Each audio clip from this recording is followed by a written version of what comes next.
नमस्कार. चाणक्य मंडल परिवारमध्ये आजच्या लेक्चरमध्ये आपण मराठी साहित्याविषयी बोलणार आहोत. मराठी साहित्याचा एकूण आढावा घेणारं असं हे लेक्चर असेल. आपण ही जी चर्चा आता करणार आहोत त्यामध्ये काय वाचावं किंवा काय कुठली चांगली पुस्तकं मानली जातात केवळ एवढ्यापुरतंच हे मर्यादित नाहीये. जनरली आपल्या सगळ्यांना मराठी साहित्याबद्दल काय काय माहिती असतं किंवा आपली मराठी साहित्याची ओळख कुठपर्यंत असते. तर आता हे खूपच सामान्य एक वाक्य मी सांगते, म्हणजे असं नाही की प्रत्येकाचीच तेवढीच समज असेल किंवा अर्थातच खूप जास्त वाचलेली लोकही हे लेक्चर ऐकणाऱ्यांमध्ये असू शकतील. पण सामान्यतः आपण कॉलेजमध्ये असेपर्यंत आपल्याला जर विशेष मराठी साहित्याची आवड नसेल किंवा विशेष आपण त्याच्यासाठी प्रयत्न केलेले नसतील तर मराठी साहित्य म्हणजे काय याच्याबद्दलची जी आपली आवड असते किंवा आपली ओळख असते ती कुठपर्यंत मर्यादित असते.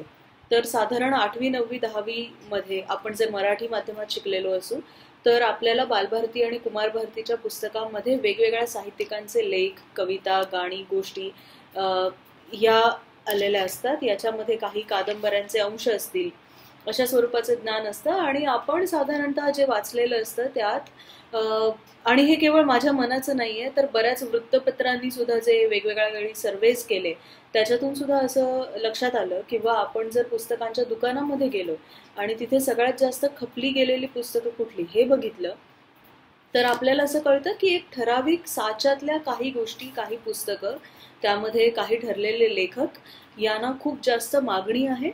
आणि अर्थातच सामान्यतः आपल्याला मराठी साहित्य म्हटल्यावर काय आठवतं तर हेच लेखक आठवतात. याचा अर्थ असा नाही की त्या लेखकांमध्ये काहीतरी कमी आहे किंवा ते माहिती असलं म्हणजे आपल्याला काही पूर्ण माहिती नाहीये. सांगायचा मुद्दा एवढाच की आपलं बऱ्याचदा मराठी साहित्य म्हणजे काय या विषयाचं ज्ञान मर्यादित असतं आणि ते पॉप्युलर लेखक आणि पॉप्युलर कवींच्या पलीकडे गेलेलं नसतं. आता माझा असा अजिबात दावा नाही की या सेशनमध्ये आपल्याला खूप ऑफबीट काहीतरी खूप वेगळं मराठी साहित्याबद्दलचं ज्ञान किंवा माहिती मिळणार आहे. पण मराठी साहित्याचा उगम कसा झाला, त्याच्यामध्ये कुठले कुठले प्रवाह आहेत, वेगवेगळे प्रकार म्हणजे कथा, कादंबरी, कविता यांसारखे वेगवेगळे प्रकार कशा तऱ्हेने डेव्हलप झाले, हे डेव्हलप होण्यामागे त्या त्या काळातल्या कोणकोणत्या परिस्थितींचा समावेश होता, कुठल्या कुठल्या कारणांचा प्रभाव या गोष्टी डेव्हलप होण्यामध्ये पडत गेला, याचा एक थोडक्यात आढावा घेणं असा या लेक्चरचा उद्देश आहे. यानंतर आपल्याला जशी आवड असेल यातला आपल्याला जे आवडेल ते आपण अर्थातच मिळवून वाचू शकतो. ते मिळवण्याचे वेगवेगळे मार्ग आणि सहज मार्ग आता आपल्याला उपलब्ध आहेत. तर मुळात मराठी साहित्यावर बोलायला सुरुवात करण्यापूर्वी मराठीचा उगम कसा झाला आणि ज्याला आपण मॉडर्न परिभाषेत साहित्य म्हणतो असं साहित्य जन्माला यायच्या अगोदर मराठीमध्ये कोणकोणत्या प्रकारचं साहित्य निर्माण होत होतं आणि त्या परंपरेचा परिणाम कसा आताच्या मराठी साहित्यावर सुद्धा दिसतो याबद्दल आपण थोडंसं बोलू. हा एक भाग असेल. दुसऱ्या भागामध्ये आपण मराठी साहित्यामधल्या काही महत्वाच्या चळवळी जसं की दलित चळवळ, स्त्री साहित्यिकांची चळवळ, लघुनियतकालिकांची चळवळ यासारख्या चळवळींचा थोडक्यात आढावा घेऊया आणि यानंतर सध्याच्या काळातलं मराठी साहित्य म्हणजे काय आणि सध्या आपल्याला जर काही वाचायचं असेल तर त्यासाठी आपण काय केलं पाहिजे या 3 प्रश्नांवर आपण बोलू. सुरुवात करताना मराठीचा उगम कसा झाला इथपासून आपण सुरुवात करूया. आपल्या सगळ्यांनाच ही माहिती असेल की मराठी ही प्राकृत पासून निर्माण झालेली एक भाषा आहे. संस्कृत, प्राकृत त्यांची एकमेकांमध्ये होणारी मिसळ आणि त्यातून निर्माण झालेल्या वेगवेगळ्या भाषा असा इंडो आर्यन भाषांचा जनरल क्रम राहिलेला आहे आणि मराठी सुद्धा त्याला अपवाद नाही. आता मराठीचा उगम कसा झाला हे बघत असताना मुळात प्राकृत पासून मराठी ही लिंक आपण कशी जोडायची ह्याचा विचार केला पाहिजे. तर प्राकृत मधून प्राकृतचे वेगवेगळे प्रकार पडले. ही प्राकृत कुठल्या भागात बोलली जाते, कुठल्या तऱ्हेच्या माणसांकडून बोलली जाते, कुठल्या कामांसाठी बोलली जाते, त्यामध्ये काही वैशिष्ट्य आहेत, या सगळ्यावरून तिचे प्रकार पडले. यातला एक महत्वाचा प्रकार होता तो म्हणजे महाराष्ट्री प्राकृतचा आणि या महाराष्ट्री प्राकृत पासून नंतर आता आपण ज्या स्वरूपातली मराठी बोलतो त्या भाषेचा उगम झाला असावा असं मानलं जातं. आता मराठीचा उगम आणि लेखी स्वरूपातली मराठी आपल्याला पहिल्यांदा कुठे मिळाली तर महाराष्ट्री प्राकृत जी आहे ती साधारणतः 3rd सेंचुरी BCE म्हणजे इसवी सन पूर्व 3ऱ्या शतकामध्ये महाराष्ट्री प्राकृत प्रचलित होती. यानंतर या साधारण काळातलं नाणेघाट, जुन्नर जवळ नाणेघाट येथे ब्राह्मी लिपीत लिहिलेले शिलालेख सापडले आहेत की ज्यात मराठी भाषा आहे. आता तसंच साधारण 8व्या शतकात 739 मध्ये साताऱ्याजवळ एक ताम्रपट सापडला. या ताम्रपटामध्ये सुद्धा मराठी भाषेत काही लिखाण केलेलं आहे. एक लक्षात घेण्याची गोष्ट म्हणजे या काळात जे मराठीत लिखाण झालंय ते प्रत्येक वेळी केवळ मराठीत झालेलं आहे असं नाही. म्हणजे बऱ्याचदा कन्नड आणि मराठी मिश्रित असे सुद्धा हे ताम्रलेख, ताम्रपट, शिलालेख सापडतात. यानंतर फक्त मराठीत लिहिलेला पहिला शिलालेख सापडतो. तो साधारण 1012 मध्ये 1012च्या शतकात रायगड जवळ अक्षी नावाचं एक ठिकाण आहे. या ठिकाणी हा शिलाहार राजांच्या काळातलं ते ठिकाण होतं. तर तिथे हा शिलालेख आपल्याला सापडतो. आणि खूप फेमस असलेला, सगळ्यांना माहिती असलेलं मराठीतलं पहिलं लिखाण हे म्हणजे श्रवणबेळगोळ मध्ये 1118 साली करण्यात आलेलं लिखाण आहे, ज्यामध्ये मराठीमध्ये कोरण्यात आलेलं आहे एका मूर्तीच्या खाली. आता हा मराठीचा प्रवास आहे, हा का महत्वाचा आहे किंवा मराठी साहित्याचा आपण जेव्हा विचार करतो तेव्हा या सगळ्याचा सुद्धा विचार करणं का गरजेचं आहे. तर आपल्याला माहिती असेल सगळ्यांना की मराठीला क्लासिकल लँग्वेजचा दर्जा द्यावा या संदर्भात काही प्रयत्न मागच्या काही वर्षांपासून सुरू आहेत. यासाठी महाराष्ट्र राज्यातले वेगवेगळे मराठी विषयांचे स्कॉलर्स, यामध्ये काही इतिहासकार, या सगळ्यांचा समावेश आहे की जे मराठीला क्लासिकल लँग्वेजचा दर्जा द्यावा यासाठी प्रयत्नशील आहे. तर या क्लासिकल लँग्वेजचा दर्जा देण्यामागे एखादी भाषा किती जुनी आहे, त्या भाषेत तिचं स्वतःचं असं काही साहित्य आहे का, त्या भाषेने स्वतःचे असे काही व्याकरणाचे नियम आहेत का की ते व्याकरणाचे नियम बॉरो केलेले आहेत, या सगळ्या गोष्टींचा विचार केला जातो. तसंच ती जी क्लासिकल भाषा आहे ती भाषा आणि आत्ता बोलली जाणारी भाषा याचा संबंध काय याचाही विचार यामध्ये केला जातो. या दृष्टीने सुद्धा मराठीचा नेमका उगम कधी झाला हा प्रश्न महत्वाचा ठरतो आणि म्हणून आपण आता त्याबद्दल थोडंसं बोललो. आता यानंतर साहित्य म्हटल्यावर आपल्या डोळ्यासमोर शक्यतो काय येतं? आपल्या डोळ्यासमोर कविता येतात, कथा येतात, कादंबऱ्या येतात. लेखक तुम्हाला जर विचारले तर पु ल देशपांडेंचं नाव बरेच लोक घेतील, वि स खांडेकरांचं नाव बरेच लोक घेतील.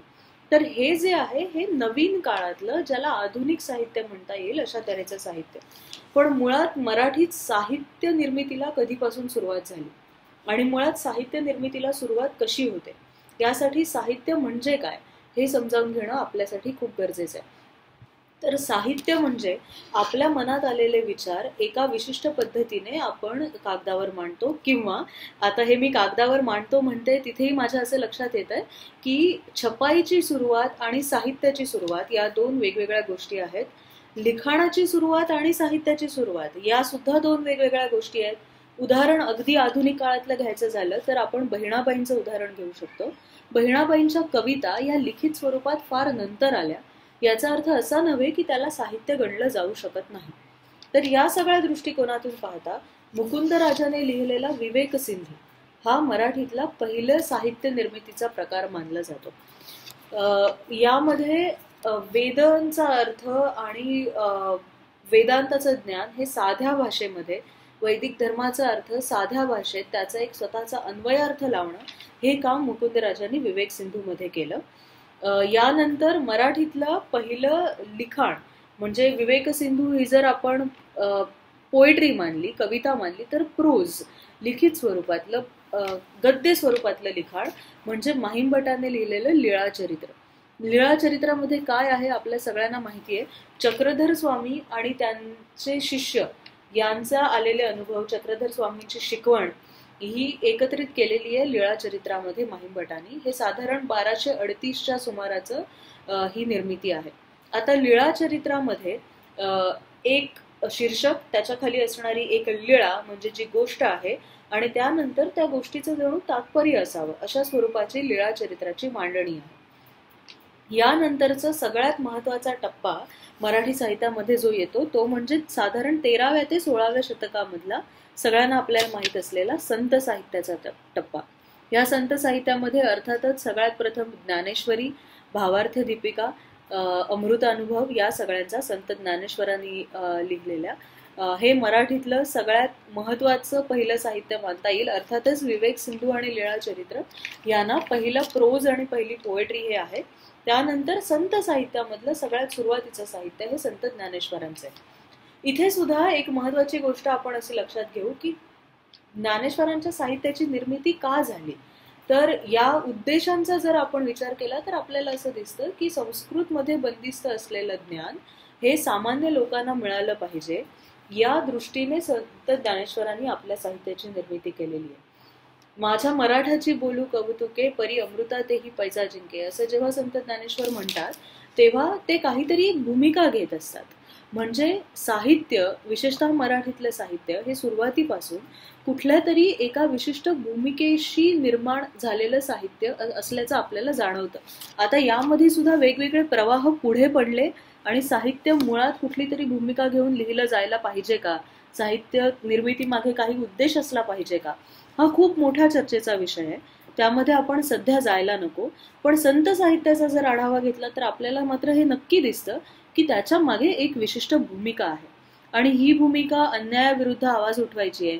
ही भूमिका एका विशिष्ट जाती समूहाचा पगडा धर्मावर असलेला कमी करणं आणि ते ज्ञान समाजातल्या सगळ्या लोकांना मिळेल याची तजवीज करणं यासाठीची आहे. समाजामध्ये समता, बंधुता, प्रेम यांसारखी मूल्य जोपासली जावीत यासाठीची आहेत. प्रत्येकाला भक्तीचा मार्ग सुकर करणं हा सुद्धा उद्देश संत साहित्यामध्ये आहे.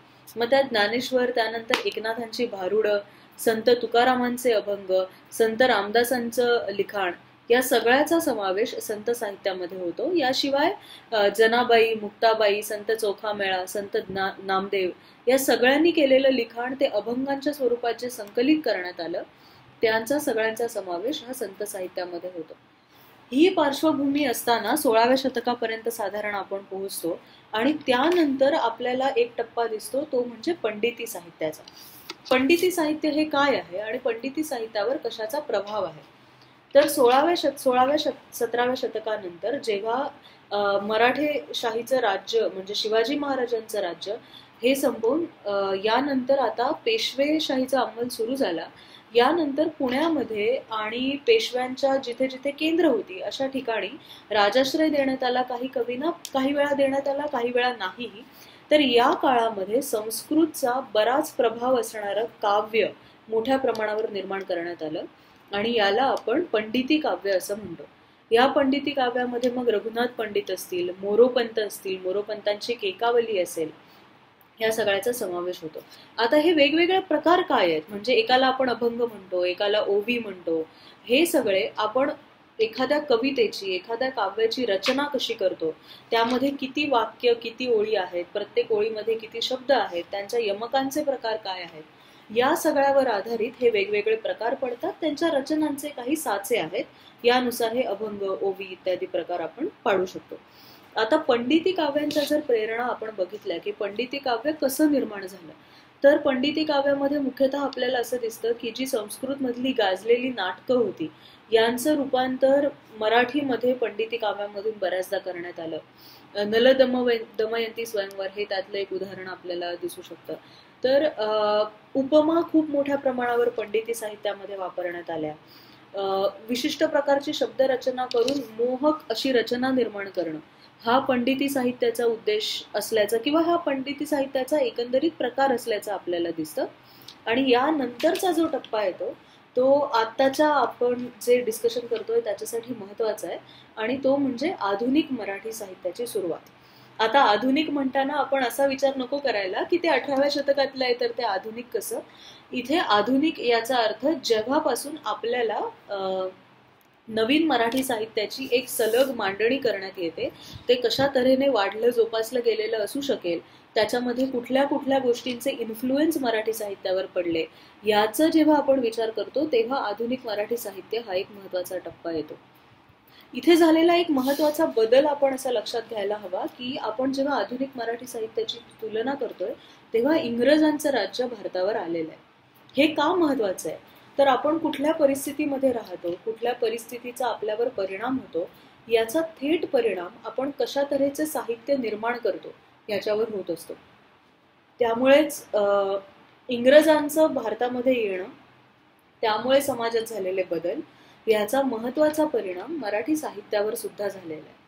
आता आपण जर उदाहरण असं घेतलं तर संत साहित्य विशिष्ट काळामध्ये महाराष्ट्रात निर्माण होणं आणि महाराष्ट्रातलं संत साहित्य आणि उत्तर भारतीय संत साहित्य किंवा संगम साहित्य यांच्यामध्ये फरक असणं, याचा जर आपण विचार केला तर आपल्याला असं नक्की कळून येईल की ज्या पद्धतीमध्ये, ज्या स्थितीमध्ये महाराष्ट्रातले संत जगत वाढत होते, त्यांनी आसपासची जी परिस्थिती बघितली होती, त्या परिस्थितीचा परिणाम ते काय लिहित आहेत याच्यावर पडत होता.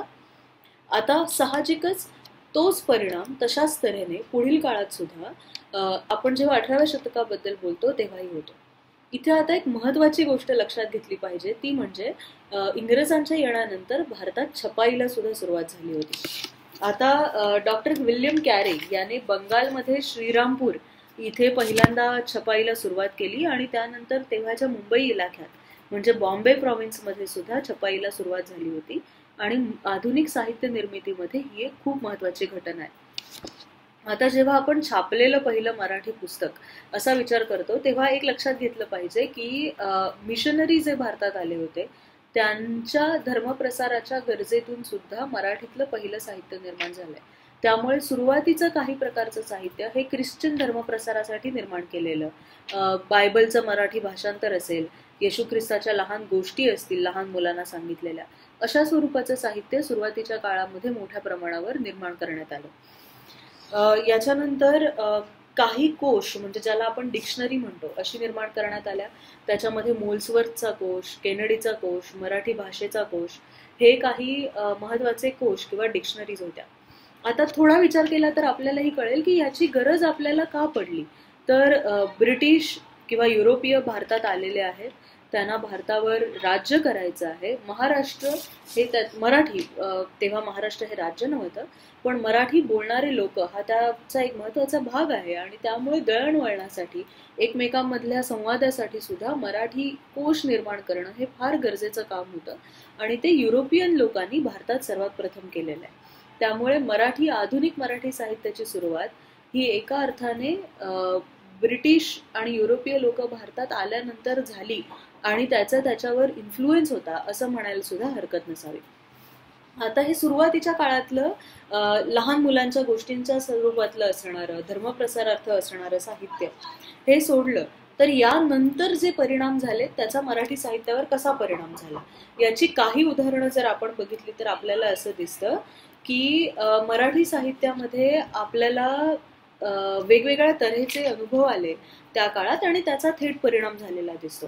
म्हणजे काय तर ब्रिटिशांच्या येण्यानंतर आपल्या समाजामध्ये असणारी गुलामगिरी, या समाजामध्ये असणारं अन्याय, अत्याचार, अज्ञान यांची जाणीव इकडच्या लोकांना झाली आणि वेगवेगळ्या प्रकारच्या समाज सुधारणेच्या चळवळी सुरू झाल्या हे आपल्या सगळ्यांना माहितीच आहे. या सगळ्याचा परिणाम साहित्यामध्ये कसा झाला याची काही उदाहरणं द्यायची तर आपण असं बघू शकतो की महात्मा फुलेंनी लिहिलेलं तृतीय रत्न हे पुस्तक किंवा हरिनारायण आपटे यांचं पण लक्षात कोण घेतो ही कादंबरी, हे जर आपण बघितलं तर तत्कालीन समाजात होत असणारे बदल, या समाजामध्ये काय काय घडत होतं. फॉर एक्झाम्पल जर पण लक्षात कोण घेतो बघितलं तर स्वातंत्र्यपूर्व काळामधली बदल नाकारणारी किंवा एका सांध्यावर उभी असणारी एकत्र कुटुंब पद्धती, त्यामध्ये होणारे वेगवेगळे बदल, तिकडच्या काळातल्या स्त्रियांना शोषावे लागणारे अन्याय, अत्याचार, या सगळ्याचं वर्णन आपल्याला पण लक्षात कोण घेतो मध्ये केलेलं आढळतं.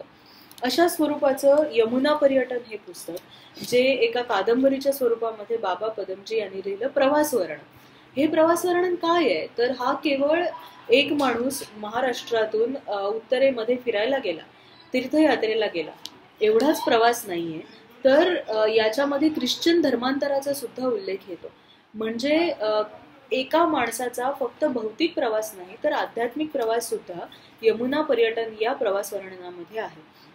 हे का महत्वाचं आहे तर त्या काळामध्ये अशा प्रकारची धर्मांतरं होत होती, त्याचा लोकांच्या जगण्यावर थेट परिणाम पडत होता आणि त्याचं रिफ्लेक्शन आपल्याला साहित्यामध्ये दिसत होतं, हे आपल्याला या स्वरूपावरून कळतं. म्हणजे थोडक्यात काय, तर आपण कुठल्या समाजात वावरतो आणि आपण कुठल्या प्रकारचं साहित्य लिहितो याचा थेट परिणाम असतो. आणि हा जो मुद्दा आहे तो आपण पुढे जे बोलणार आहोत, एस्पेशली मराठीमध्ये ज्या साहित्य निर्मितीच्या वेगवेगळ्या चळवळी निर्माण झाल्या या संदर्भामध्ये हा मुद्दा खूप जास्त महत्वाचा आहे, त्यामुळे मी आता त्याचा इथे उल्लेख केला. यानंतरचा महत्वाचा कालखंड आहे किंवा यानंतरचा महत्वाचा टप्पा आहे तो म्हणजे वृत्तपत्रांचा. आता आपण असा विचार करू की वृत्तपत्रांचा आणि साहित्याचा संबंध काय. तर journalism is literature in Hari हे एक खूप जास्त फेमस असणारं वाक्य आहे. याशिवाय सुद्धा जर विचार करायचा झाला तर साहित्याचे काही प्रकार जे आपण सहसा लक्षात घेत नाही, त्यातला महत्वाचा म्हणजे निबंध. यांना वृत्तपत्रांमधून फार मोठ्या प्रमाणावर प्रोत्साहन मिळालं आणि वृत्तपत्रांची निर्मिती हा निबंध या साहित्य प्रकाराच्या निर्मितीसाठी आणि त्याच्या भारतातल्या प्रसारासाठी, मराठीतल्या प्रसारासाठी एक खूप जास्त महत्वाचा टप्पा आहे. आपल्याला माहिती असेल की ते इंडियन गॅझेट हे बंगालमध्ये इंग्लिशमधून झालेलं पहिलं भारतातलं वृत्तपत्र आहे आणि मराठीतलं पहिलं वृत्तपत्र हे बाळशास्त्री जांभेकरांनी दर्पण या नावाने सुरू केलं. ती तारीख होती 6 जानेवारी 1832. यानंतर दिग्दर्शन, प्रभाकर, ज्ञानप्रकाश यांसारखी वेगवेगळी वृत्तपत्र तयार झाली मराठीमध्ये आणि त्यातून निबंध या प्रकाराला चालना मिळाली. लोकहितवादी म्हणजेच गोपाळ हरी देशमुख यांनी लिहिलेली शतपत्रे हा मराठी निबंधांच्या एकंदरीत जडणघडणीचा सगळ्यात महत्वाचा टप्पा मानायला हरकत नसावी. या शतपत्रांमध्ये काय आहे तर इंग्रजीचं ज्ञान हे मराठी माणसांना, भारतीय माणसांना किती महत्वाचं आहे, इंग्रजांकडून आपण काय शिकू शकतो, इंग्रजांकडून काय अन्याय अत्याचार होतात अर्थातच, पण त्यांच्याकडून शिकण्यासारख्या कुठल्या गोष्टी आहेत, इंग्रजी विद्या शिकणं हे सध्याच्या काळामध्ये किती महत्वाचं आहे, या विषयावर लोकहितवादींनी लिखाण केलंय. प्रचलित असणाऱ्या कर्मकांडांवर लोकहितवादींनी आपल्या शतपत्रांमधून टीका केली आहे. स्त्री पुरुष समतेचा विचार आपल्याला मांडलाय, समानता दाखवली आणि सगळ्यात महत्वाचं म्हणजे सध्याच्या भारतीय समाजामध्ये, त्या काळच्या भारतीय समाजामध्ये कुठले दोष आहेत आणि ते दोषांचं निवारण कशा पद्धतीने केलं पाहिजे या विषयावरचं अत्यंत महत्वाचं लिखाण हे शतपत्रांमधून झालं. यानंतर अजून एक महत्वाचा उल्लेख निबंधांच्या बाबतीत तो म्हणजे निबंधमाला विष्णूशास्त्री चिपळूणकरांची. विष्णूशास्त्री चिपळूणकरांनी मराठी भाषा आणि मराठी भाषेची लेखनशुद्धी आणि भाषाशुद्धी या संदर्भात बऱ्याच प्रमाणावर लिखाण केलंय. त्याचबरोबर इंग्रजी सत्ता, त्या सत्तेला असणारा विरोध या संदर्भातलंही लिखाण केलंय. आपण जर वैचारिक दृष्ट्या बघायला गेलो किंवा एकंदरीत ट्रेस करायला गेलो तर असं दिसतं की शतपत्रांची भूमिका ही थोडी जास्त सुधारकीय आहे, त्या मानाने ती विष्णूशास्त्री चिपळूणकरांच्या निबंधमालेमध्ये दिसत नाही. या काळातलं एक सगळ्यात महत्वाचं लिखाण म्हणजे ताराबाई शिंदेचं स्त्री पुरुष तुलना हे छोटेखानी पुस्तक. आता स्त्री पुरुष तुलना हे पुस्तक का महत्वाचं आहे तर स्त्रियांनी स्त्रियांच्या संदर्भात केलेलं लिखाण याचा जेव्हा आपण विचार करतो तेव्हा स्त्री पुरुष तुलनेचा विचार सगळ्यात जास्त महत्वाचा येतो. ताराबाई शिंदेनी छोट्या छोट्या गोष्टींमधून नेहमीच्या भाषेत लहान वाक्य, नेहमीचे उदाहरणं यातून हे दाखवून दिलंय की कसं त्या काळच्या भारतीय समाजामध्ये स्त्रिया आणि पुरुष यांची स्थानं वेगवेगळी होती आणि या व्यवस्थेवर प्रश्न उठवण्याचं काम ताराबाई शिंदेनी आपल्या पुस्तकातून केलं. आता याबाबत आपण जर बघायला गेलो तर साधारण आपल्याला काय दिसतं तर आपण नेहमी जो इग्नोर करतो तो भाग म्हणजे ह्या सगळ्या प्रकाराला वैचारिक साहित्य आपण मानू शकतो. त्यामुळे साहित्याचे जर आपल्याला उपप्रकार करायचे झाले तर आपण जे नेहमी वाचतो त्या तऱ्हेचं ललित साहित्य आणि वैचारिक साहित्य असे 2 प्रकार करता येतील. आणि मराठीतलं जे सुरुवातीच्या काळातलं वृत्तपत्र आणि मासिकांमधून निर्माण झालेलं साहित्य होतं हे वैचारिक स्वरूपाचं होतं. यामध्ये मग गोपाळ गणेश आगरकर, लोकमान्य टिळक इत्यादींनी लिहिलेले अग्रलेख याचा सुद्धा समावेश, त्यांचं ऐतिहासिक मूल्य, त्यांचं दस्तऐवजांच्या दृष्टीने असलेलं मूल्य आणि त्यांचा एकूण समाजावर झालेला परिणाम याचा जर आपण विचार केला तर या सगळ्याला सुद्धा आपल्याला साहित्य म्हणता येईल. आता ज्याला आपण रूढार्थाने साहित्य म्हणतो म्हणजे कथा, कविता, कादंबरी, नाटकं या सगळ्याचा उगम कसा झाला. आपण सुरुवात कथेपासून करूया. सुरुवातीची जी कथा होती ती परत एकदा लहान मुलांना सांगितलेल्या गोष्टी अशा स्वरूपाचं या सुरुवातीच्या काळातल्या कथेचं स्वरूप होतं. मग त्यामध्ये बालमित्र ही एक सिरीज होती. मग बालमित्रचे भाग 1, भाग 2, पंचतंत्रासारख्या गोष्टी, अरेबियन नाईट्सचं त्या काळात केलेलं मराठीतलं भाषांतर किंवा त्यांचे छोट्या छोट्या मालिका करणं, अशा तऱ्हेच्या कथा सुरुवातीच्या काळामध्ये लिहिल्या जात होत्या. यानंतर मराठी कथाविश्वातली एक सगळ्यात महत्वाची घटना म्हणजे काही मासिकांचा उदय. यामध्ये होतं विविध ज्ञानविस्तार, करमणूक, मनोरंजन. ही 3 मासिकं खूप महत्वाची आहेत, कारण कथेचा स्वतंत्र विचार करून केवळ कथेसाठी सुद्धा आपल्या मासिकामध्ये विशिष्ट जागा देऊन त्यांचा विचार करणं हे मराठीमध्ये घडलं, ते मनोरंजन आणि करमणूक या मासिकांमध्ये. आता करमणूक या मासिकामध्ये सुरुवातीच्या कथा होत्या कशा? आता आपण सगळेजण कथा वाचतो, त्या वेगवेगळ्या प्रकारच्या असतात, त्या आता फेसबुक ब्लॉगच्या स्वरूपातही असायला लागलेल्या आहेत. तर मराठीत सुरुवातीच्या कथा होत्या कशा? कोणत्या स्वरूपाच्या गोष्टी लिहिल्या जात होत्या? तर करमणूकमध्ये हरिभाऊ आपटे, हना आपटे हे मोठ्या प्रमाणावर लिखाण करत. त्यांच्या कथा ज्या होत्या त्या ऐतिहासिक स्वरूपाच्या, रहस्य कथा यांना त्या काळामध्ये फार जास्त त्या काळात लिखाण केलं गेलं. काही नावं जरी तुम्हाला सांगितली तर लक्षात येईल की कशा तऱ्हेच्या कथा होत्या. फॉर एक्झाम्पल मराठ्याचा शब्द, कृष्णदेव यादव अशा सारख्या नावांच्या डिस्क्राईब करणाऱ्या कथा. त्यामध्ये काही एक रहस्य आहे, ते रहस्य कोणीतरी उकलून काढतंय, किंवा ऐतिहासिक तथ्यांवर आधारलेला शिवाजी महाराजांचा इतिहास, मराठ्यांचा अन्न इतिहास यातल्या काही घटनांवर आधारित सुद्धा कथा या हरिभाऊ आपटे मनोरंजन मासिकामधून लिहित असत. करमणूक मासिकामधून. यानंतर मनोरंजन जे मासिक आलं हे अजून एका कारणासाठी महत्वाचं आहे, ते म्हणजे काही स्त्री लेखिकांनी या काळामध्ये कथा लिहायला सुरुवात केली. यामध्ये काशीबाई कानिटकर, वामन सुता या नावाने लेखन करणाऱ्या लेखिका यांचा समावेश होतो. यानंतरचा आता कथा डेव्हलप कशा होतात, आणि ही नावं आपल्यातल्या बऱ्याच जणांनी ऐकली असतील. 1945 नंतरचा जो कालखंड आहे तो कथेच्या दृष्टीने खूप महत्वाचा आहे, आणि हा आहे वि स खांडेकर आणि नासी फडके या दोघांनी निर्माण केलेला कालखंड. फडके खांडेकर युग असं या कालखंडाला म्हटलं जातं, आणि तेवढं त्याचं महत्व सुद्धा आहे, केवळ कथेच्या बाबतीत नाही तर कादंबरीच्या बाबतीत सुद्धा. आता हे वेगवेगळ्या कारणांसाठी फेमस असणारा कालखंड आहे.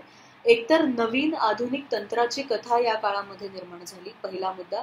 दुसरं, वि स खांडेकर आणि नासी फडके यांचं कशा पद्धतीने लिखाण केलं पाहिजे किंवा लेखनाचा उद्देश काय, जे आपण बोलत होतो, या बाबतीतले स्वतंत्र विचार आहेत, आणि या विचारांचा परिणाम त्यांच्या लिखाणामध्ये किंवा लिखाणातून ते विचार आलेत असंही आपण म्हणू शकतो. काय वैशिष्ट्य होती या काळातली? तर नासी फडकेंची जी कथा आहे ती तंत्राला बांधलेली कथा आहे. आता तंत्र म्हणजे काय? तर जेव्हा आपण एखादी कथा, कविता, कादंबरी लिहितो तेव्हा त्या कादंबरीचा एक आशय असतो किंवा कथेचा एक आशय असतो. आशय म्हणजे आपल्याला काय म्हणायचंय हा भाग, आणि त्या कथेचं एक तंत्र असतं. तंत्र म्हणजे कसं म्हटलेलं आहे हा भाग. या कसं म्हटलेलं आहे मध्ये त्या कथेची मांडणी कशी केली आहे याचा समावेश होतो. मग त्याची सुरुवात कशी आहे, मग ती डेव्हलप कशी केली आहे, शेवट कसा झालाय हा एक भाग. त्या कथेची भाषा कशी आहे हा दुसरा भाग असतो. तर या दोन्ही मुद्द्यांवर तंत्र खूप पक्क असणारी कथा, तंत्राला बांधलेली कथा म्हणून नासी फडकेंची कथा ओळखली जाते. आणि वि स खांडेकरांची कथा ही मुख्यतः ओळखली जाते ती आदर्शवादी कथा असल्यामुळे. आदर्शवादी म्हणजे काय आपल्याला म्हणायचंय, तर त्या काळातले आदर्श कुठले आहेत? त्या काळात गांधीवाद हा आदर्श आहे. त्या काळात स्वातंत्र्य आणि देशासाठी, समाजासाठी काम करणं हा आदर्श आहे. तर यांचा परिणाम हा, याचं रिफ्लेक्शन हे खांडेकरांच्या कथामध्ये आपल्याला पाहायला मिळतं. याचबरोबर या काळातले अजून काही महत्वाचे कथालेखक म्हणायचे झाले तर य गो जोशी, अनंत काणेकर हे आहेत. विभावरी शिरूरकर हे या काळातलं एक खूप महत्वाचं नाव, अनेक कारणांनी गाजलेलं सुद्धा आणि अनेक कारणांनी कॉन्ट्रोव्हर्शियल सुद्धा ठरलेलं असं विभावरी शिरूरकर हे नाव आहे. कळ्यांचे निश्वास या नावाचं पुस्तक त्यांनी लिहिलं.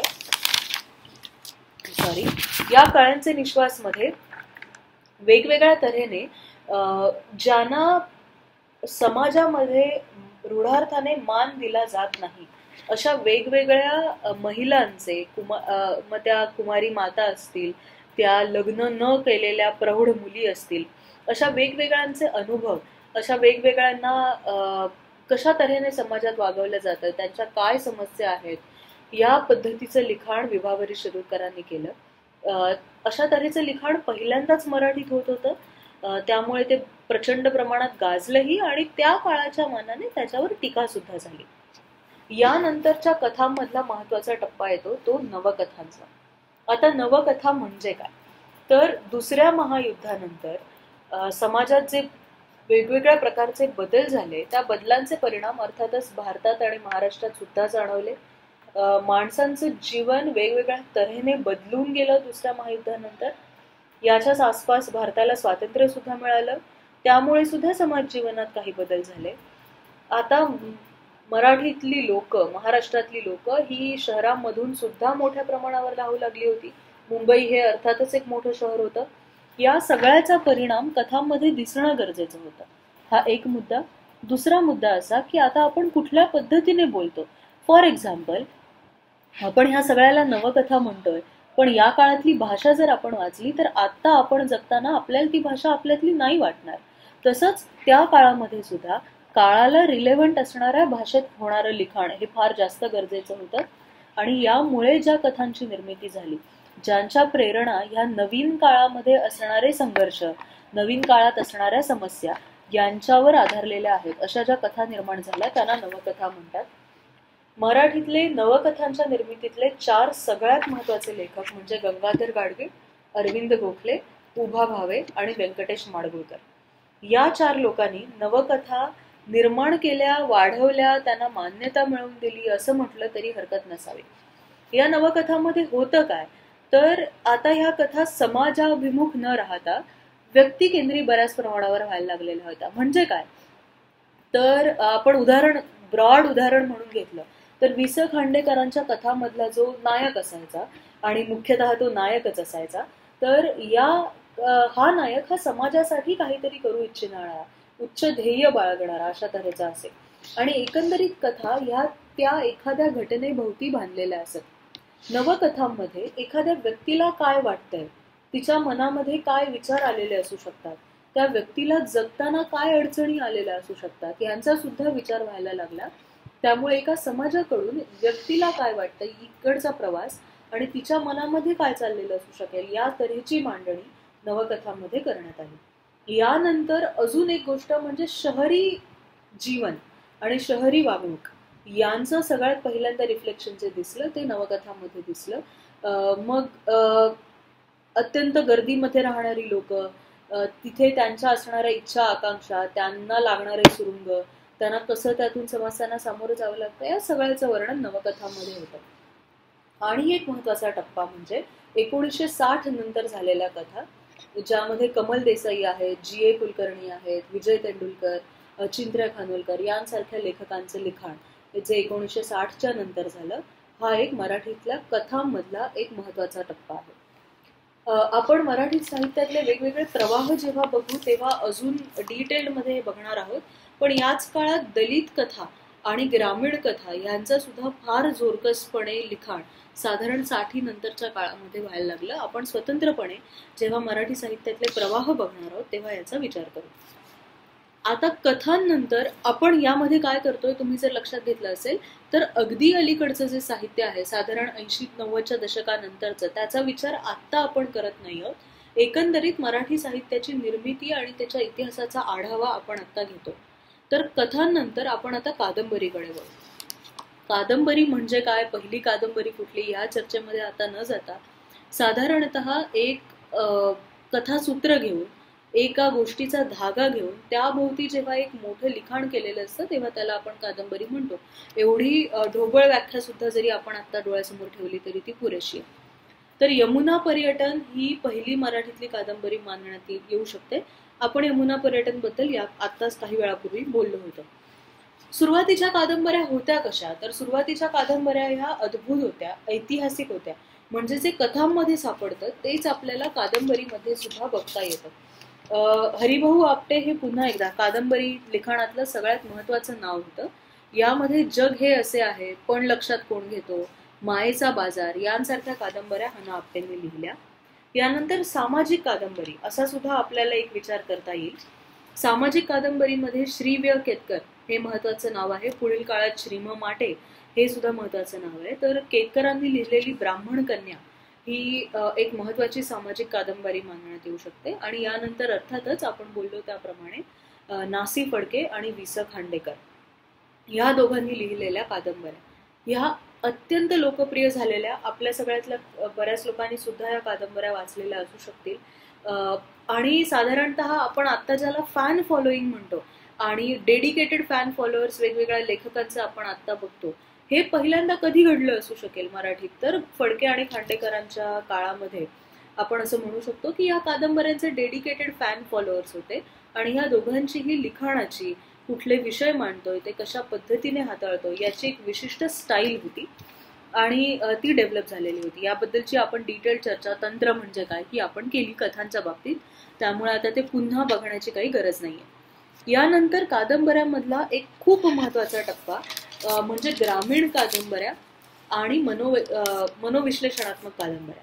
मनोविश्लेषणात्मक कादंबऱ्या म्हणजे काय, तर ही कादंबरी ही माणसाच्या मनाच्या आत डोकावते आणि संज्ञा प्रवाह असा त्याला एक शब्द आहे, आपण इतक्या डिटेल्डमध्ये आता जाण्याची गरज नाहीये, पण थोडक्यात एक विशिष्ट तंत्र फॉलो न करता एखाद्या माणसाच्या मनात जशा भावना येतात, जसे विचार येतात, त्यांना जर एका पुढे एक मांडलं तर कशा तऱ्हेचं लिखाण निर्माण होईल, असं साधारण लिखाण या काळामध्ये सुरू झालं.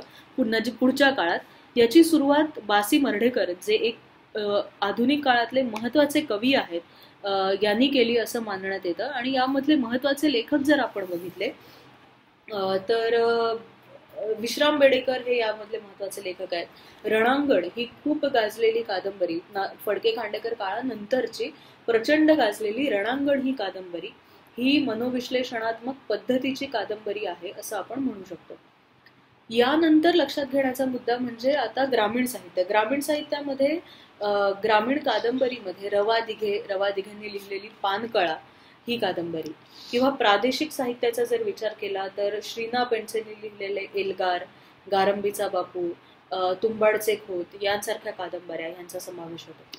आता श्रीना पेंडसेंच्या कादंबऱ्यांना प्रादेशिक कादंबरी म्हणायचं का, किंवा मुळात प्रादेशिक कादंबरी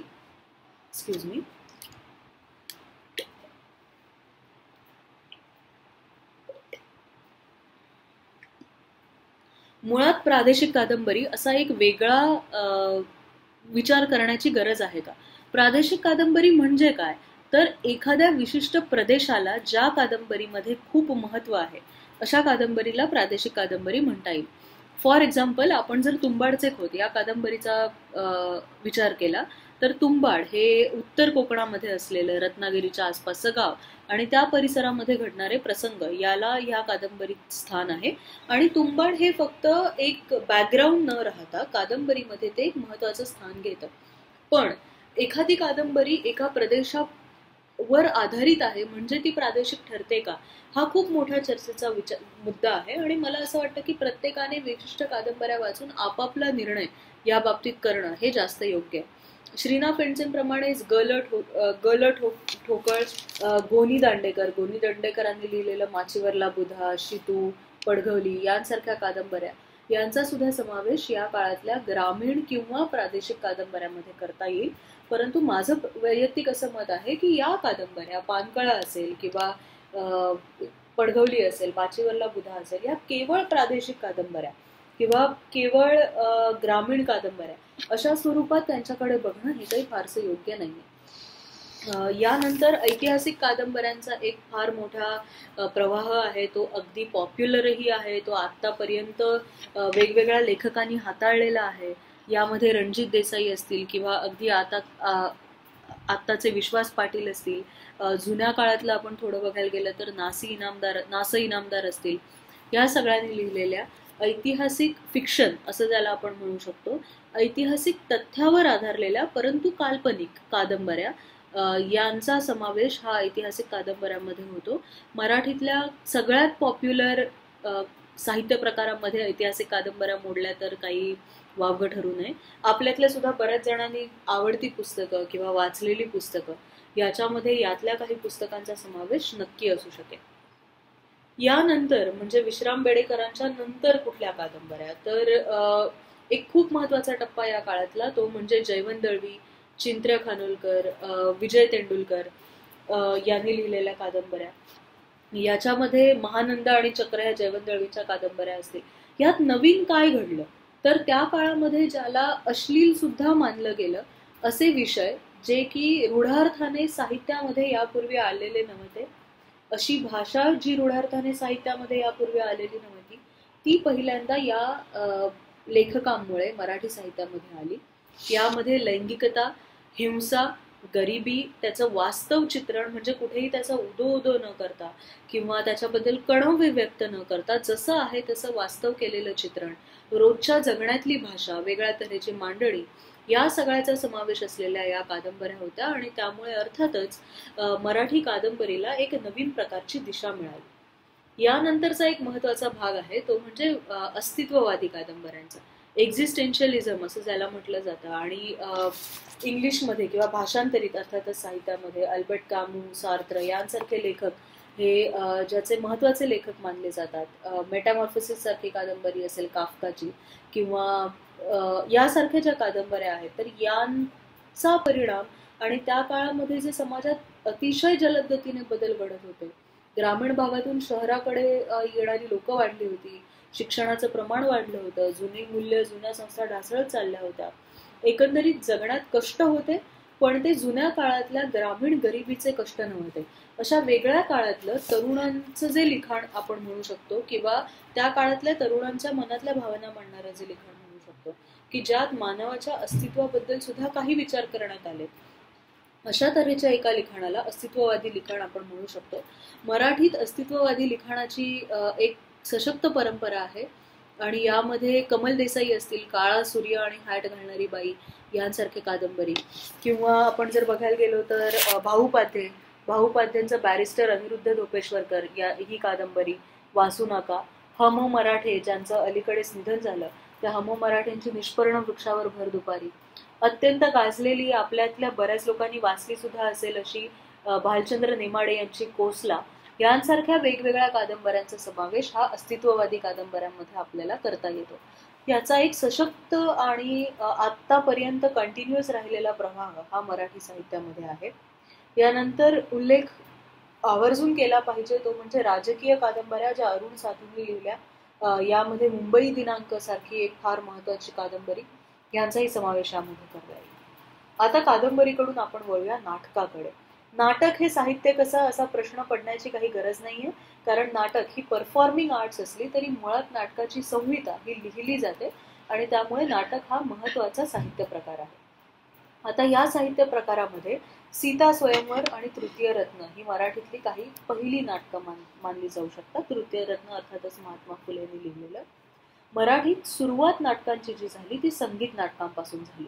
ही संगीत नाटकं जशी सुरुवातीच्या कथा किंवा सुरुवातीच्या कादंबऱ्या या पौराणिक होत्या, पंडिती काव्य जशी पौराणिक थीम्सवर आधारलेली होती, तशी संगीत नाटकं ही होती. किर्लोस्करांचं शाकुंतल आणि सौभद्र ही त्या काळामध्ये अफाट गाजलेली आणि अर्थातच महाभारतातल्या आणि कालिदासाच्या काव्यांवर आधारित असणारी ही नाटकं होती. यानंतर राम गणेश गडकरींचं एकच प्याला, प्रेमसन्यास, पुण्यप्रभाव यांसारखी नाटकं ही सुद्धा मराठी साहित्यातला एक महत्वाचा टप्पा. पण ज्याला आपण आधुनिक नाटकं म्हणतो त्याची सुरुवात कधी झाली? आपण जर थोडं जंप करून पुढे आलो तर आपल्याला असं दिसेल की विजय तेंडुलकरांचं शांतता कोर्ट चालू आहे, सखाराम बाइंडर, घाशीराम कोतवाल ही नाटकं असतील, किंवा चिंत्र खानोलकरांचं अजब न्याय वर्तुळाचा ही नाटकं असतील. आणि एकंदरीत जी नाटकांची चळवळ या काळामध्ये 1960च्या दशकामध्ये, 60-70च्या दशकात महाराष्ट्रामध्ये जी सुरू झाली ती मराठी नाटकांना मध्ये खूप मोलाची भर घालणारी, मग विजया मेहतांसारखे दिग्दर्शक असतील, श्रीराम लागूंसारखे नट असतील, यांसारख्या सगळ्यांनी मिळून एक नाटकाची चळवळ आणि विशिष्ट प्रकारे नाटकाचा विचार करून उत्कृष्ट संहितांच्या आधारावर केलेली नाटकं, अशा तऱ्हेने मराठीतलं नाटक जे फ्लरिश झालं ते या काळानंतर झालं असं मानता येऊ शकतं. यानंतर भाषांतरित नाटकं, मोहन राकेश, गिरीश कर्नाड यांची भाषांतरित नाटकं झाली. पु ल देशपांडेंनी लिहिलेलं विनोदी नाटकं, याच्यामध्ये तुझे आहे तुझं पाशी असेल, ती फुलराणी असेल, जे अगेन रूपांतर आहे, किंवा अंमलदार यांसारखी नाटकं, या सगळ्याचा जो टप्पा आहे हा मराठीतल्या साहित्याच्या अंगाने जेव्हा आपण नाटकांचा विचार करतो तेव्हा त्या दृष्टीने महत्वाचा आहे. याच्याबरोबर आता कविता. तर कवितांची मोठी परंपरा आपण बोललो ती म्हणजे पंडिती साहित्याची. पंडिती साहित्यानंतरचा टप्पा आणि त्यामुळे ज्यांना आधुनिक मराठी कवितेचे जनक असं म्हटलं जातं ते आहेत केशवसूत. केशवसूत जेव्हा एक तुतारी द्या मजा आणून फुंकीन मी जी स्वप्राणाने असं म्हणतात, तेव्हा त्यात फक्त त्यांनी एक विचार मांडलेला नाहीये. केशवसूतांचं महत्व काय आहे तर पंडिती कविता जी धर्मामध्ये, जी पंडिती कविता पुराणातल्या गोष्टींमध्ये, जुन्या प्रतीकांमध्ये अडकलेली आहे, त्या सगळ्यांच्या पलीकडे जाणारी आणि उद्याच्या जगाकडे बघणारी, पास्टकडे न बघता फ्युचरकडे बघणारी जी कविता आहे ती केशवसूतांनी लिहिलेली आहे. केशवसूतांची कविता ही केवळ उपदेशात्मक नाहीये, तर त्यातून भविष्याबद्दलचा विचार हा केशवसूत आपल्या कवितेमधून जोरकसपणे मांडतात. नवीन भाषा मांडतात, नवीन प्रतीकं मांडतात, संस्कृत प्रचूर भाषेला फाटा देतात आणि एक स्वतंत्र मराठी कविता निर्माण करतात. म्हणून केशवसूतांना आधुनिक मराठी कवितेचं जनक असं म्हटलं जातं. हा जो केशवसूतांचा कालखंड आहे, या कालखंडामधलं अजून काही महत्वाची नावं म्हणजे रेव्हरंड टिळक, माधवानुज, विनायक, बालकवींची मुख्यतः निसर्ग कविता आपल्या सगळ्यांनी ऐकलेली असेल, ती फुलराणी असेल किंवा यांसारख्या निसर्ग कविता, औदुंबर सारखी निसर्ग कविता, या सगळ्याचा जो एक कालखंड आहे तो मुख्यतः केशवसूतांच्या प्रेरणेचा आणि म्हणून केशवसूतांचा कालखंड असा म्हटला जातो. आता आधुनिक कविता आणि नवकविता या दोन वेगवेगळ्या गोष्टी आहेत. केशवसूत हे जसे आधुनिक कवितेचे प्रणेते मानले जातात, आधुनिक मराठी कवितेचे, तसेच मराठी नवकवितेचे प्रणेते बासी मर्ढेकरांना म्हटलं जातं. नवकविता म्हणजे काय तर आपण जे नवकथेच्या बाबतीत बोललो त्या सगळ्या प्रेरणा ज्यांच्यामुळे कवितेत रिफ्लेक्ट झाल्या ती नवकविता. त्यामुळे जर तुम्ही मर्ढेकरांच्या कवितांकडे बघितलं तर मी एक मुंगी ती एक मुंगी सारखी कविता असेल, ज्यामध्ये शहरीकरण म्हणजे काय, शहरीकरणाचा माणसावर काय परिणाम होतो याचा थेट विचार आहे. नवीन भाषा सुद्धा मर्ढेकरांनी आपल्या कवितेची घडवलेली आहे. म्हणजे ट्रिंग ट्रिंग जैसा खोटा नंबर असं जेव्हा मर्ढेकर म्हणतात तेव्हा हे कवितेत न वापरलेले शब्द, कवितेत वापरू नयेत असे मानले गेलेले शब्द, या सगळ्यांचा समावेश मर्ढेकर आपल्या कवितांमध्ये करतात. ते जे प्रतिमा वापरतात, ते जो विचार मांडतात, तो विचार थेट आहे. काही वेळा त्याला अश्लील म्हटलं गेलंय. अगेन पुन्हा एकदा त्या काळाच्या परिणामावर जर आपण बघितलं तर जे विचार हिंसक मानले जाऊ शकतात किंवा जे चर्चेत असणं गरजेचं नाहीये असं त्या काळाचं म्हणणं असू शकतं, या सगळ्याचा विचार मर्ढेकरांनी आपल्या कवितेमध्ये केलेला आहे. यानंतर महत्वाचा टप्पा आणि कवी जे आपल्या सगळ्यांना माहितीच असतील ते म्हणजे कुसुमाग्रज. यानंतर विंदा करंदीकर, चिंत्र्या खानोलकर, अरुण कोलटकर. कवयित्रीमध्ये जर आपण बघायला गेलो तर इंदिरा संत, संजीवनी मराठे, पद्मा गोळे यांसारख्या कवयित्री, अशी मराठी कवितेची एक स्वतंत्र परंपरा आहे जी अगदी आत्ताच्या कवींपर्यंत आणि शायरांपर्यंत येऊन थांबते. आता हा झाला कथा, कादंबरी, नाटक आणि कविता ह्या 4 प्रमुख अंगांचा आतापर्यंतचा डेव्हलपमेंट कशी झाली याचा आढावा. पण एवढ्यावरच मराठी साहित्य संपतं का तर अर्थातच नाही. हा झाला मुख्य प्रवाहाचा आढावा. याबरोबर काही अत्यंत महत्वाचे प्रवाह आणि काही अत्यंत महत्वाच्या चळवळी मराठी साहित्यामध्ये घडल्या. आता चळवळी म्हणजे काय, आपल्याला सामाजिक चळवळी माहिती असतात, मग त्या सुधारणा चळवळी, समाज सुधारणा चळवळी असू दे, धर्म सुधारणा चळवळी असू दे, स्त्री मुक्तीची चळवळ असू दे, अशा वेगवेगळ्या चळवळी असतात. तर साहित्याची चळवळ म्हणजे काय, जशा समाजातल्या चळवळींना एक विशिष्ट सुरुवात आणि विशिष्ट शेवट असणं अपेक्षित असतं आणि एका विशिष्ट उद्देशाने काहीतरी तत्व पाठीशी घेऊन ही चळवळ असते, तोच प्रकार साहित्याच्या बाबतीतही घडतो. कारण आपण सुरुवातीला म्हटल्याप्रमाणे आपण ज्या काळात जगतो, ज्या प्रकारात समाजात जगतो, त्या सगळ्याचा परिणाम आपण काय लिहितो ह्याच्यावर पडत असतो किंवा किमान तो पडणं अपेक्षित असतं. त्यामुळे मराठीमध्ये काही महत्वाच्या चळवळींचा जर उल्लेख करायचा झाला तर सगळ्यात पहिल्यांदा म्हणजे दलित चळवळ. डॉक्टर बाबासाहेब आंबेडकरांच्या प्रेरणेने दलित समाजामध्ये जी जागृती झाली त्याचा परिणाम म्हणजे दलित लिखाण आहे असं आपण म्हणू शकतो.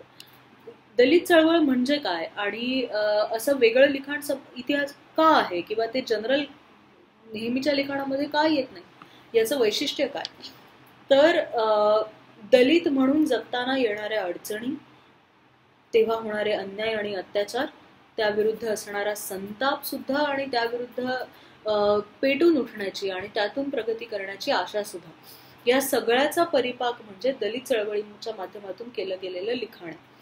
आता मराठीतलं दलित साहित्य जर आपण बघायला गेलो तर त्या कथा आहेत, कादंबरी आहे. खूप उल्लेखाने सांगायचं असेल तर ते म्हणजे आत्मचरित्र, आत्मकथन आणि कविता आहेत.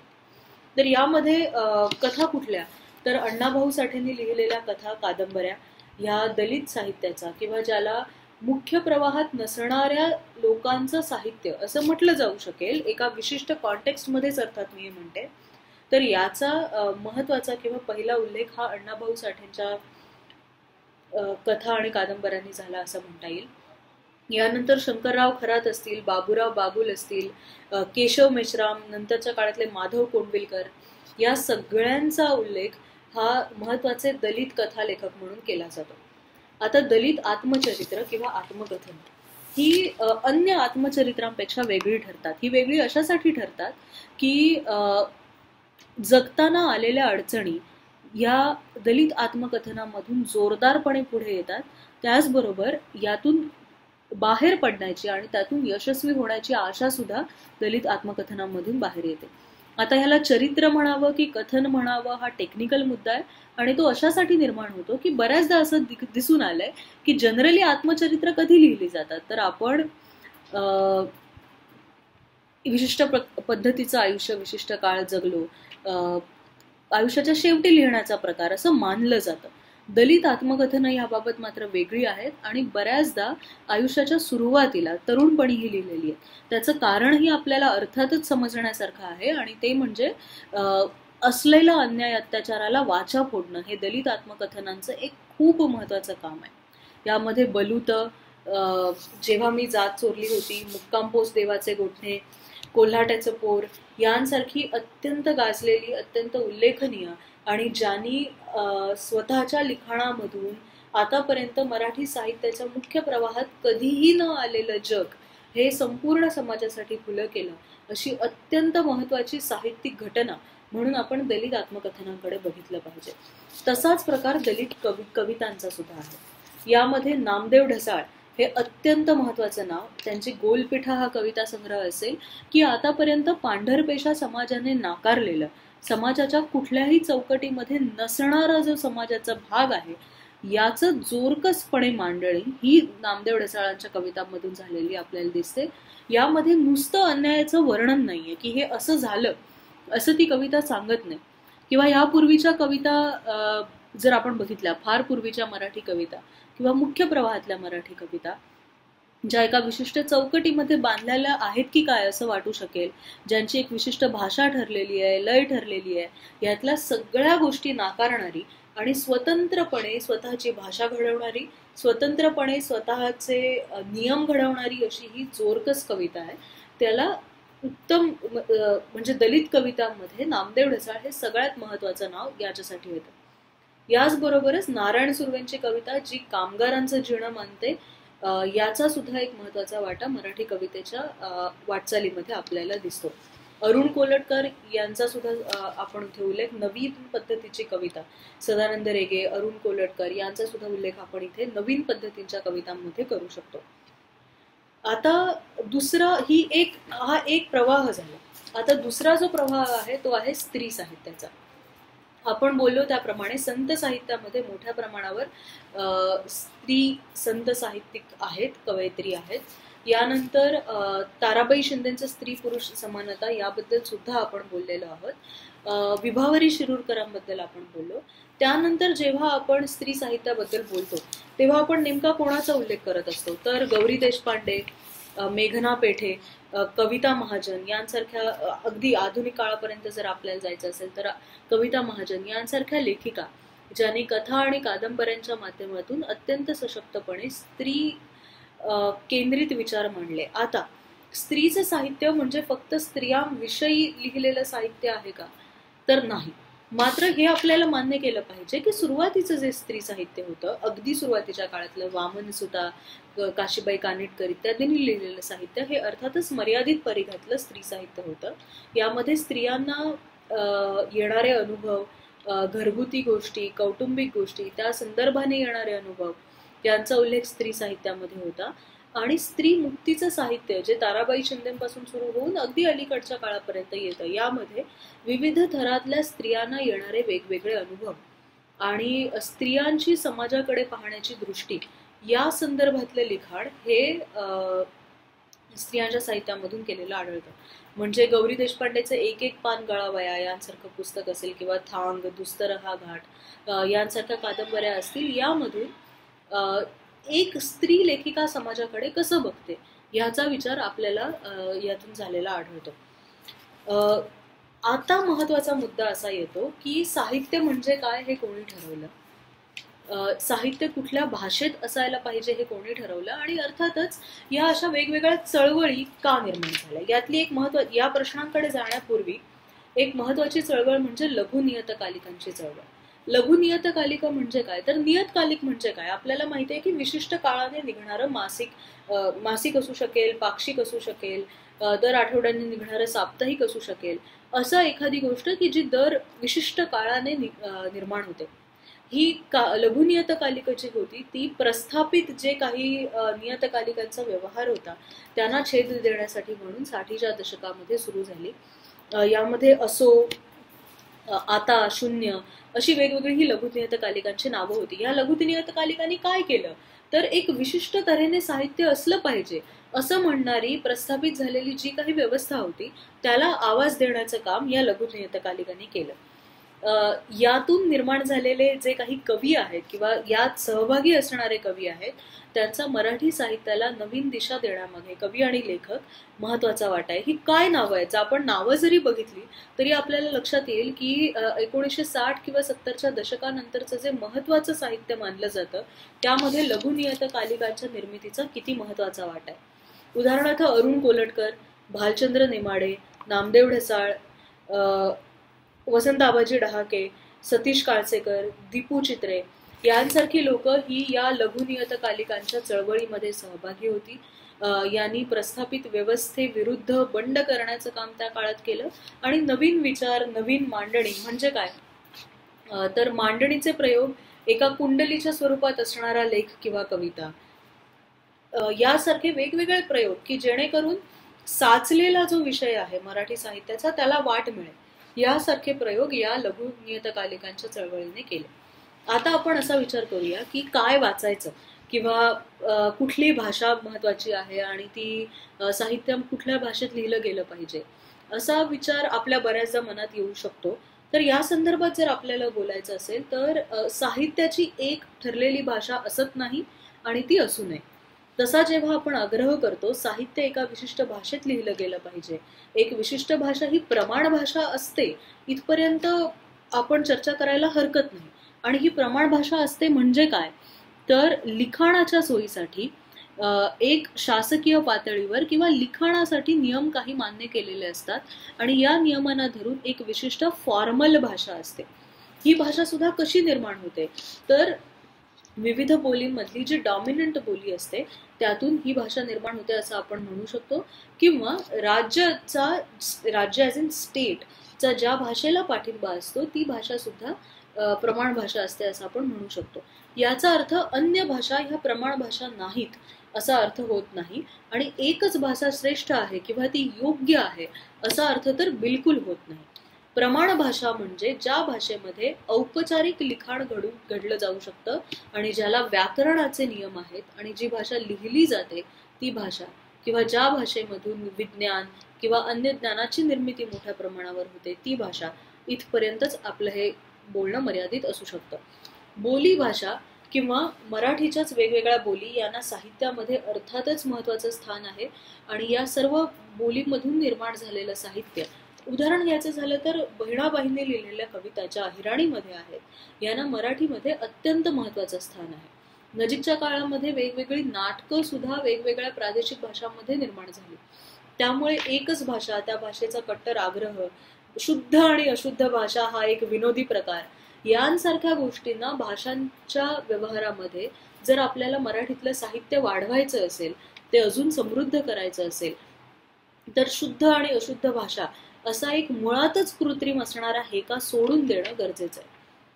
त्यामुळे वेगवेगळ्या बोलीभाषांमध्ये केलेलं लिखाण हे सुद्धा मराठी भाषेच्या दृष्टीने अत्यंत महत्त्वाचं आहे. या बाबतीत जर आपण बोलायला गेलो की दुसरा मुद्दा मग येतो की ह्या वेगवेगळ्या चळवळी निर्माण झाल्या त्याची गरज काय. एक आर्ग्युमेंट अशी आहे की दलित चळवळ, दलित साहित्य, स्त्री साहित्य हे वेगवेगळं का निर्माण झालं, तर एक रूढ ठरलेला प्रवाह होता. यामध्ये काही विशिष्ट समाज घटक, त्या समाज घटकामधले अर्थातच शिकलेले लोक आणि मुख्यत्वाने पुरुष हे लिखाण करत होते. त्यामुळे साहित्याच्या आणि मराठी साहित्याच्या मुख्य प्रवाहातलं लिखाण हे ते होतं. याशिवाय फॉर एक्झाम्पल जर उदाहरण द्यायचं झालं तर जर 10 पुरुष एखादं लिखाण करत असतील सुरुवातीपासून आणि एक 11वी स्त्री ते लिखाण करायला लागली तर ते वेगळे पण दिसून येईल. या कारणासाठी स्त्री चळवळ, दलित साहित्याची चळवळ, लघुनियतकालिकांची चळवळ यांची सुरुवात झाली हे मानायला हरकत नाही. आता मुद्दा असा येतो की आजच्या काळात जेव्हा आपण जगतो तेव्हा साहित्याची असे कप्पे करणं, ते स्ट्रिक्ट कप्पे करणं आणि एखाद्याला त्या कप्प्यानुसार जोखणं कितपत योग्य आहे. मला असं वाटतं की एखादी विशिष्ट भूमिका घेऊन मांडलेलं लिखाण हे निश्चितच महत्त्वाचं आहे. समाजामध्ये असलेला अन्याय आणि अत्याचार यांना वाचा फोडण्यासाठी अजूनही त्याची अर्थातच गरज आहे. मात्र एखादं लिखाण एखाद्या लिखाणाची कप्पे करून वर्गवारी करणं आणि त्यानुसार बंदिस्त करून टाकणं ती चौकट हे साहित्याला पुढे नेण्याच्या दृष्टीने, साहित्याचा प्रवाह मोकळा असण्याच्या दृष्टीने काही फारसं उपयोगी असणारं किंवा त्यातून साहित्याला काही मराठीतल्या साहित्य विचाराला त्यातून काही भर घातली जाते असं वाटेल अशा तऱ्हेची मात्र अवस्था याच्यामुळे नाहीये. एक दुसरा महत्वाचा मुद्दा असा की आता आपण आतापर्यंतची चर्चा केली ती 60-70च्या काळातलं मराठी साहित्य, तर 90च्या दशकानंतर मराठी साहित्य नाहीये का, तर अर्थातच नाही. माझा असा अजिबात दावा नाही की आपण आतापर्यंत चर्चा केलेल्या मध्ये मराठी साहित्याचे सगळे पैलू आपण बघितलेले आहेत किंवा त्यामध्ये जे जे उल्लेख आले ते साहित्य म्हणजेच मराठीतलं साहित्य आहे असा माझा अजिबात दावा नाहीये. तर एक धावता आढावा घेणं इतकाच उद्देश होता. आता जेव्हा आपण 1990 नंतरचं मराठी साहित्य याविषयी बोलतो तेव्हा आपल्याला काही गोष्टी लक्षात घ्याव्या लागतात. एक म्हणजे उदारीकरण, जागतिकीकरण यानंतरच्या काळातलं हे साहित्य आहे. त्यामुळे जसं महायुद्धाच्या काळानंतरचं साहित्य हे त्या पूर्वीच्या साहित्यापेक्षा वेगळं आहे तसंच आत्ताच्या साहित्याबद्दलही आहे. एक जग आपल्याला उघडं झाल्यानंतरचं, वेगवेगळ्या भाषा आपल्याला माहिती झाल्यानंतरचं, केबल टीव्ही आणि आता OTT प्लॅटफॉर्म्स आपल्याकडे आल्यानंतरचं साहित्य हे जेव्हा फक्त नाटक आणि संगीत नाटका एवढाच भाग मर्यादित होता एंटरटेनमेंटचा, तेव्हाच्या साहित्यापेक्षा नक्कीच वेगळं असणार आहे. अगदी आधुनिक काळात आपण जर बोलायचं झालं तर कम्प्युटरच्या येण्यानंतर बदललेलं मराठीतलं साहित्य हा सुद्धा एक खूप महत्वाचा भाग आहे. आता आपण काही वाचत नाही असं म्हणणं हे फारसं योग्य नाही, कारण पुस्तकच वाचणं एवढा एकच मुद्दा आता आपल्याकडे नाही. आपण ब्लॉग्स वाचतो, आपण वेबसाईट्सवर वेगवेगळं लिखाण करतो, आपण ऑडिओ बुक्स ऐकतो. या सगळ्याचा समावेश जर आपण काय वाचतो यामध्ये करत असू तर या सगळ्या माध्यमातून लिहिलेल्या लिखाणाचा समावेश सुद्धा साहित्य याच्यामध्ये केला गेला पाहिजे. मग त्यात फेसबुक पोस्ट पासून, ब्लॉग्स पासून, वेबसाईट्सवर केलेल्या लिखाणापासून, ऍडव्हर्टाइजमेंटसाठी केलेलं लिखाण किंवा मोठ्या दीर्घ पल्ल्याचं केलेलं ब्लॉग्सच्या स्वरूपातलं लिखाण, ऍडव्हर्टाइजमेंट कदाचित नाही पण ब्लॉग्स नक्कीच, या सगळ्याचा समावेश आपण नवीन मराठी साहित्यामध्ये करणं अत्यंत गरजेचं आहे आणि असा तो आता नवीन साहित्य विचारामध्ये केला सुद्धा जात आहे. मग काही प्लॅटफॉर्म्स असे आहेत की ज्यातून नवीन मराठी साहित्य लिहिलं जातं. ऐसी अक्षरे, माय बोली, मिसळपाव यांसारखे काही प्लॅटफॉर्म्स आहेत ऑनलाईन ज्यातून मराठीत नवीन साहित्य निर्मिती, फिक्शन, नॉन फिक्शन या दोन्ही तऱ्हेचं लिखाण यामधून केलं जातं. मराठीतले काही इंडिव्हिज्युअल ब्लॉगर्स आहेत जे फॅन फिक्शन किंवा नॉर्मल फिक्शन, रहस्यमय कादंबऱ्या यांसारख्या गोष्टी लिहितात. तर या सगळ्याचा सुद्धा विचार, बदललेली भाषा ज्या तऱ्हेने मराठी साहित्यामध्ये यायला लागली आहे, बदललेल्या माध्यमांचा काय परिणाम झालाय, या सगळ्याचा विचार आपण मराठी साहित्याचा विचार करताना 2000 नंतरच्या काळात, 90 नंतरच्या काळात गांभीर्यपूर्वक करायची गरज आहे. आता या सगळ्याचा जेव्हा आपण विचार करतो तेव्हा एक खूप महत्वाचा मुद्दा तो म्हणजे आपण काय वाचतो आणि आपण काय वाचलं पाहिजे. तर आपण काय वाचलं पाहिजे याचं उत्तर माझ्याकडे नाही. ज्याला जे आवडतं त्याने ते वाचावं हे नक्की. आणि आपण आत्ताच बोललो त्यानुसार वाचणं म्हणजे काय याची संकल्पना सुद्धा आता बदलते. त्यामुळे नॉट नेसेसरीली तुम्हाला पुस्तक हातात घेऊन वाचत बसावं लागेल. तुम्ही पुस्तकं ऐकू शकता, ऑडिओ बुक्सचा पर्याय उपलब्ध आहे, तुम्ही ऑनलाईन वाचू शकता, ई बुक्स वाचू शकता, ब्लॉग्स वाचू शकता. पण वाचणं का गरजेचं आहे? एक, काही लोकांची ती मुळातच आवड असू शकते, त्यामुळे ते वाचत असू शकतील, तर तो मुद्दाच नाही, ते वाचतातच आहेत. दुसरी गोष्ट अशी की आपल्याला माहिती नसणाऱ्या बऱ्याच गोष्टी आपल्याला वाचनामुळे कळतात. आणि फिक्शन आणि नॉन फिक्शन या दोन्ही पद्धतीचं वाचन जेव्हा आपण करतो तेव्हा केवळ माहिती मिळत नाही, तर वेगवेगळी लोक कसा विचार करतात, वेगवेगळ्या लोकांची काय संस्कृती असू शकते, त्या वेगवेगळ्या समाज घटकांचा परिणाम त्यांच्या लिखाणावर कसा पडतो, आपण कुठल्या समाजात वावरतो, त्या समाजातली अन्य लोक कशा तऱ्हेने वावरतात, या सगळ्याचा विचार हा आपल्याला लिखाणामधून वाचनामधून मिळतो.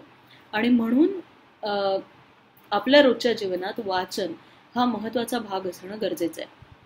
मराठी साहित्य या आपल्या आजच्या चर्चेच्या विषयामध्ये आपण हे बघितलं की मराठी साहित्याचा उगम कसा झाला आणि वेगवेगळ्या तऱ्हेच्या सामाजिक बदलांचा परिणाम मराठी साहित्यावर कशा कशा पद्धतीने घडत गेला.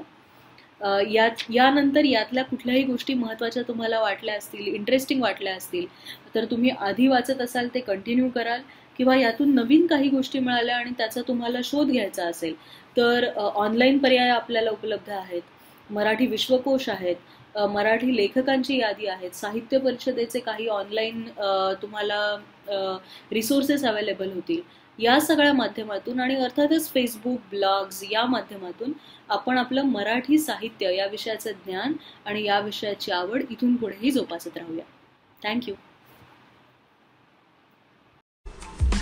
Presenting Chanakya Mandal Parivar's online platform, chanakyamandalonline.in, enabling you to study from the comfort of your home from the best educators like our founder director Dharmadhikari sir and other expert faculty members.